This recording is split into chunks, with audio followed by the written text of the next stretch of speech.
Hi guys, welcome to Richard Cabile YouTube channel, and today's video I will share you how to change the language in your TikTok account. So okay guys, before we start, kindly subscribe to my YouTube channel by pressing the subscribe button and the bell to notify you if I have new video. So okay guys, let's start.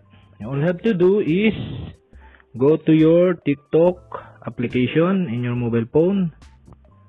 Click TikTok. Okay, in TikTok, you'll see the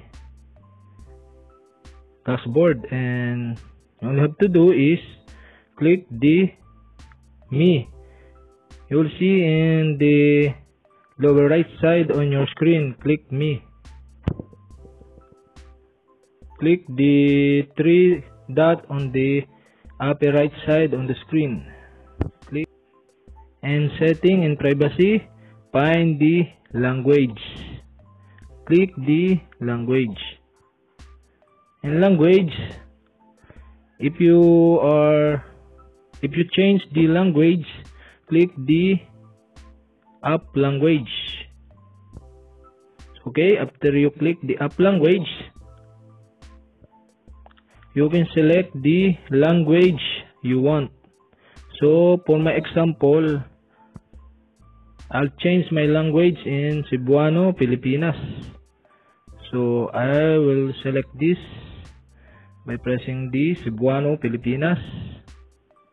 Then after you select a language, click the done on the upper right side on your screen. So okay, if the language are new, waiting for the downloading.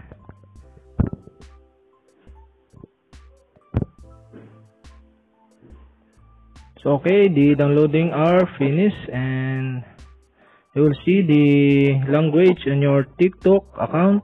So okay, the language of your TikTok account are Cebuano, Pilipinas. So okay, this is it, the Cebuano language on your setting.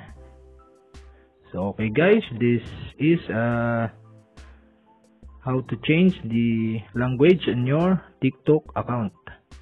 So okay guys, if you have a question, kindly comment below, and if you are not my subscriber, you will click the subscribe button and the bell to notify you if I have new video. So okay guys, thank you for watching.